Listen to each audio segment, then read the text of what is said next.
Hi viewers, welcome to our channel. ప్రస్తుతం మనతో పాటు జై భారత్ నేషనల్ పార్టీ అధికార ప్రతినిధి Vinukonda contesting MLA candidate Chiranjeevi Nayak గారు వారితో ఒకసారి మాట్లాడదాం. సార్ నమస్కారం. సార్ నమస్తే. జై భారత్ అండి. సార్, జై భారత్ నేషనల్ పార్టీ సంబంధించిన థర్డ్ లిస్ట్ రిలీజ్ అయిందంట కదా, మరి అది ఏ విధంగా ఉంది, ఎవరెవరికి ఇచ్చారు? అంటే నిన్న అంబేద్కర్ జయంతి సందర్భంగా నిన్న రిలీజ్ చేసామండి. ఆంధ్రప్రదేశ్కి సంబంధించి ఒక 14 ఎమ్మెల్యే సీట్లు, తర్వాత ఒక 3 ఎంపీ సీట్లు రిలీజ్ చేశాము. తెలంగాణకు సంబంధించి 2 ఎంపీ అభ్యర్థులను ప్రకటించామండి. సో ఓవరాల్గా ఇప్పుడు ఆంధ్రప్రదేశ్ నుంచి చూసుకుంటే మనకు దగ్గరగా ఆల్మోస్ట్ 80+ సీట్లు ప్రకటించామండి ఆంధ్రప్రదేశ్ ఎమ్మెల్యేలు. అండ్ లోక్సభకు కూడా ఆల్మోస్ట్ మోర్ దెన్ 50% సీట్స్ అయితే డిక్లేర్ అయిపోయింది. తెలంగాణకు సంబంధించి నిన్న అడిషనల్గా ఇంకొక 2 ఎంపీ సీట్లు డిక్లేర్ చేశాము. అందులో మెయిన్ ఎడ్యుకేషనల్ క్వాలిఫికేషన్ ఒకటండి. విద్యావంతులై బెటర్ ఎడ్యుకేటెడ్ ఉన్నారు. ఒక ఇంతకుముందు లిస్టులో రిలీజ్ చేసినట్టు క్రిమినల్ బ్యాక్గ్రౌండ్ లేని వాళ్ళు ఉన్నారు, క్రిమినల్ కేసులు లేని వాళ్ళు. సో ఒక ప్యూర్ లీడర్షిప్ని డెవలప్ చేసే ప్రయత్నంలో భాగంగా జై భారత్ నేషనల్ పార్టీ ముందుకెళ్తుందండి.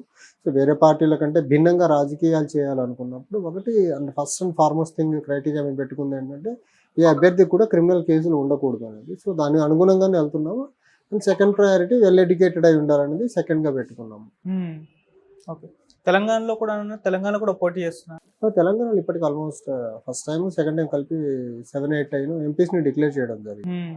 సో నిన్న చేసిన వాటిల్లో భువనగిరి ఒకటి ఉంది, తర్వాత మనకు మహబూబాబాద్ నుంచి ఒక అభ్యర్థిని డిక్లేర్ చేసాము. అంతకుముందు నాగర్ కర్నూలు నుంచి చేసాము, మల్కాజ్గిరి నుంచి చేస్తున్నాము, తర్వాత మెదక్ నుంచి చేస్తున్నాము. కానీ తెలంగాణలో ఎందుకు ఎటువంటి యాక్టివిటీస్ కానివ్వండి, ప్రచారాలు కానివ్వండి, ఇటువంటివి ఎక్కువ జరగట్లేదు? జరుగుతున్నాయి, గ్రౌండ్లో జరుగుతున్నాయి. మేము ఫస్ట్ నుంచి చెప్తున్నాము, మాకు మెయిన్ స్ట్రీమ్ మీడియాలో మా గురించి చూపించడం కానీ, టీవీలో కానీ పేపర్లో రాయకపోవడం, మా గురించి టీవీలో చూపించకపోవడం వల్ల మేము ఇక్కడ ప్రచారం జరుగుతున్నట్టు మనకు కనపడట్లేదు. బట్ ఆన్ ఫీల్డ్ ఎవరైతే మనం క్యాండిడేచర్స్ని డిక్లేర్ చేస్తున్నామో వాళ్ళందరూ ఫీల్డ్లో పనిచేసుకుంటున్నారు వాళ్ళ రెస్పెక్టివ్ కాన్స్టిట్యున్సీస్లో. బట్ మీడియా కవరేజ్ వేరే పార్టీలకు ఇచ్చినందుకు మాకు ఇవ్వట్లేదు అనమాట. ఇచ్చినంతగా కాదు, అస్సలు ఇవ్వట్లేదు. అందువల్ల మనకు మా అభ్యర్థులు ఉన్నట్టు కూడా కనపడట్లేదు ఇక్కడ. ఓకే. సో 80 వరకు సీట్లను అనౌన్స్ చేస్తారని చెప్పి 80 పైన.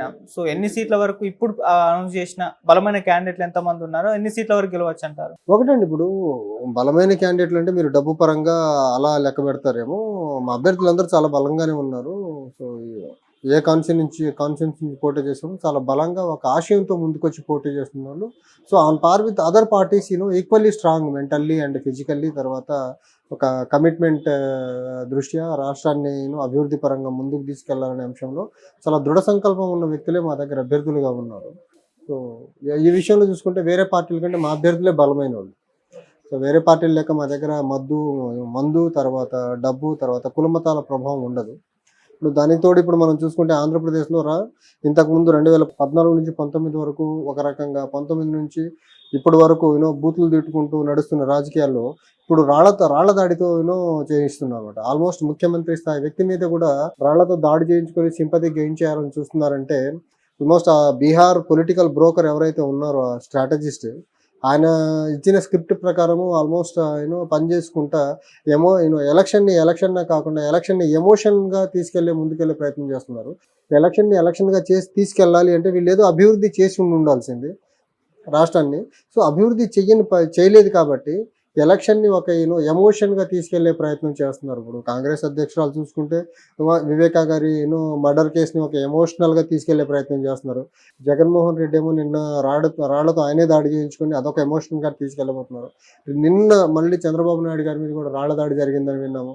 వీళ్ళిద్దరూ ఇలా చేస్తున్నారు. నేను ఎక్కడ తగ్గిన ఆయనకు రాళ్ల దాడి చేయించుకొని వీళ్ళందరూ ఒక సింపతితో ఎన్నికలు గెలవాలనుకుంటున్నారు తప్ప ఒక పాలసీతో, ఒక బెటర్ మేనిఫెస్టోతో, ఒక బెటర్ పాలసీతో, ఒక బెటర్ రూట్ మ్యాప్తో ప్రజల్ని కన్విన్స్ చేసి ఓట్లు అడిగే పరిస్థితి కాంగ్రెస్కి కానీ, బీజేపీకి కానీ, టీడీపీకి కానీ, జనసేనకి కానీ లేదు. వీళ్ళు రాళ్ల దాడులతో గెలవాలని చూస్తున్నారు. సో జై భారత్ నేషనల్ పార్టీ నుంచి మా అపీల్ ఏంటంటే ఓటర్లకి, వీళ్ళు రాళ్ల దాడితో మిమ్మల్ని మభ్యపెడుతున్నారు, మిమ్మల్ని ఎమోషనల్గా బ్లాక్మెయిల్ చేస్తున్నారు. మీరు ఓట్లతో వీళ్ళని దాడి చేసి బీజేపీ, జనసేన, టీడీపీ పక్షాన్ని కానీ, వైసీపీని కానీ, కాంగ్రెస్ని కానీ చిత్తుగా ఓట్ల దాడితో ఓడించాలనేసి జై భారత్ నేషనల్ పార్టీ చాలా బలంగా ఓటర్లను అభ్యర్థిస్తూ ఉండండి. కానీ ఇప్పుడు ఎవరిని అడిగినా కూడా, అంటే ఏపీలో రాజకీయ విశ్లేషకులు కానివ్వండి, ప్రజలు కానివ్వండి, ఏ పార్టీ అధికారంలోకి వస్తుందంటే అయితే కూటమి అని చెప్తారు, లేకుంటే వైసీపీ అని చెప్తారు. మరి ఆ రెండు అంటే ఇప్పుడు అన్ఫార్చునేట్ థింగ్ అండి, విశ్లేషకులు కూడా కొన్ని పార్టీలకు అమ్ముడుపోయిన వ్యక్తులు విశ్లేషకులుగా మాట్లాడుతున్నారు కదా.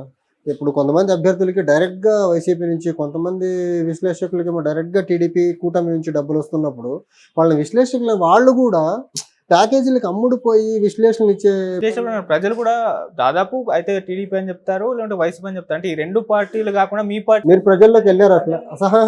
మీరు ప్రజల్లోకి వెళ్ళారా? ప్రజలను అసలు ఇంటర్వ్యూ చేశారు ఎప్పుడన్నా? మా ఆల్రెడీ ప్రతినిధి మీరు వెళ్ళలేదు కదా, మా ప్రతినిధి అక్కడే ఉన్నారు. మీ ప్రతినిధులు ఉన్నారు, మీరు లేరు కదా. ఆన్ గ్రౌండ్ వెళ్ళి మీరు చూడని తెలుస్తుంది. నేను నిన్న వినుకొండలో ఆఫీస్ ఓపెన్ చేద్దామనేసి ఆఫీస్ మాట్లాడేసుకొని ఫర్నిచర్ షాప్కి వెళ్తే నేను కార్ కింద ఆపేసి వెళ్ళిపోయా. మా కార్ వెనకాల మా పార్టీలో సింబల్, మా అధ్యక్షుల ఫోటో ఉంటుంది, సో మా పార్టీ లోగోతో. సో అది చూసి వేరే అతను కార్ ఆపి ఆల్ ద వే 3rd ఫ్లోర్కి వచ్చాడు. లిఫ్ట్ లేదు, మెట్లెక్కి మరీ వచ్చాడు. ఎవరు ఇక్కడ జై భారత్ నేషనల్ పార్టీకి సంబంధించిన అంటే నేనే అన్నా. ఎవరు మీరు అంటే నేనే కంటెస్ట్ చేస్తున్నానని చెప్పారు. ఓ అవునా. అతను నన్ను ఫోన్ నెంబర్ తీసుకొని ఈరోజు మార్నింగ్ ఫోన్ చేశాడు. అతను ప్రజలు గుర్తించట్లేదు ఎందుకంటారు. మా కార్ని చూసి 3 ఫ్లోర్లు పైకి ఎక్కి వచ్చాడు. అదే వైసీపీనో టీడీపీ కార్ అయితే వచ్చే ప్రసక్తి లేదు, పొరపాటును కూడా వచ్చి ఉండేవాళ్ళు కాదు. సో మా అధ్యక్షుల వారి మీద ఉన్న ఇమేజ్, ఒక నిజాయితీ పరులు అనే ఒక హానెస్ట్ ఇమేజ్ ఏదైతే ఉందో అది ఆల్ ద వే ఒక వ్యక్తిని 3 ఫ్లోర్లు మెట్లెక్కి పైకి వచ్చేలా చేసింది. సో ప్రజలు గుర్తించట్లేదని మీరు ఎలా అంటారు? మాకు తెలుసు గ్రౌండ్ లో మాకు ఎలాంటి స్పందన వస్తుందో, ప్రజలు ఏం కోరుకుంటున్నారు అనేది. ఓకే. సో ఇమేజ్ మరి దాదాపు వచ్చే ఎలక్షన్స్ ఎన్ని సీట్ల వరకు తెచ్చే ఛాన్సెస్ కనిపిస్తున్నాయి? ఒకటండి, మేము ఫస్ట్ నుంచి చెప్తున్నాం, సైజబుల్ నెంబర్ ఆఫ్ సీట్స్ మేము with better number of better vote share తో జై భారత్ నేషనల్ పార్టీ ఒక స్ట్రాంగ్ ఫార్మిడబుల్ ఫోర్స్ గా ఆంధ్రప్రదేశ్ లో ఎమర్జ్ అయిపోతుంది. ఇప్పుడు ఉన్న ఈ రాజకీయ దళారులకి ఒక స్ట్రాంగ్ ఆల్టర్నేటివ్ గా మేము ఎమర్జ్ కాబోతున్నాము. అందుకనే వాళ్ళకున్న మీడియా బలాన్ని, వాళ్ళకున్న డబ్బు బలాన్ని అడ్డం పెట్టుకొని వాళ్ళకున్న మీడియా ద్వారా మమ్మల్ని చూపించే ప్రయత్నం చేస్తున్నారు. వాళ్ళు మమ్మల్ని ఎంత చూపడం ఆపినా మేము ప్రజల్ని నమ్ముకొని డైరెక్ట్ ప్రజల దగ్గరికి వెళ్తున్నాము. ఇప్పుడు చూడండి, విశాఖ నార్త్ కాన్స్టిట్యున్సీ కానీ, విజయవాడ వెస్ట్ కాన్స్టిట్యున్సీ కానీ, మా విశాఖపట్నం నార్త్ నుంచి మా అధ్యక్షులు వారు ఆల్ ద వే 5 ఫ్లోర్స్ ఉంటే 5 ఫ్లోర్స్ కూడా మెట్లెక్కి డోర్ టు డోర్ క్యాంపెయిన్ చేసుకున్నారు. అది మీడియా కనపడకపోవడం దౌర్భాగ్యం కదా. వాళ్ళకి ఇచ్చే కవరేజ్ డోర్ టు డోర్ చేసి కష్టపడుతున్న మా అధ్యక్షుల వారికి ఇవ్వట్లేదు కదా. కవరేజ్ ఇవ్వకపోగా మా పార్టీ ప్రజెన్సే లేదని ఎలా అసలు గంటాపదంగా ఎలా చెప్తారు మీరు? అసలు మీరు కవరేజ్ ఇచ్చి ఆ మాట చెప్తే బాగుంటుంది. కవరేజ్ ఇవ్వను ఆ మాట అంటే ఎలా అండి? ఎలక్షన్గా చేసి తీసుకెళ్ళాలి అంటే వీళ్ళు ఏదో అభివృద్ధి చేసి ఉండాల్సింది రాష్ట్రాన్ని. సో అభివృద్ధి చేయలేదు కాబట్టి ఎలక్షన్ని ఒక ఎమోషన్గా తీసుకెళ్లే ప్రయత్నం చేస్తున్నారు. ఇప్పుడు కాంగ్రెస్ అధ్యక్షురాలు చూసుకుంటే వివేకా గారి మర్డర్ కేసుని ఒక ఎమోషనల్గా తీసుకెళ్లే ప్రయత్నం చేస్తున్నారు. సో జై భారత్ నేషనల్ పార్టీ నుంచి మా అపీల్ ఏంటంటే ఓటర్లకి, వీళ్ళు రాళ్ల దాడితో మిమ్మల్ని మభ్యపెడుతున్నారు, మిమ్మల్ని ఎమోషనల్గా బ్లాక్మెయిల్ చేస్తున్నారు. మీరు ఓట్లతో వీళ్ళని దాడి చేసి వీళ్ళ బీజేపీ, జనసేన, టీడీపీ పక్షాన్ని కానీ, వైసీపీని కానీ, కాంగ్రెస్ని కానీ చిత్తుగా ఓట్ల దాడితో ఓడించాలనేసి జై భారత్ నేషనల్ పార్టీ చాలా బలంగా ఓటర్లను అభ్యర్థిస్తూ ఉంది. Okay, thank you so much. Thank you అండి.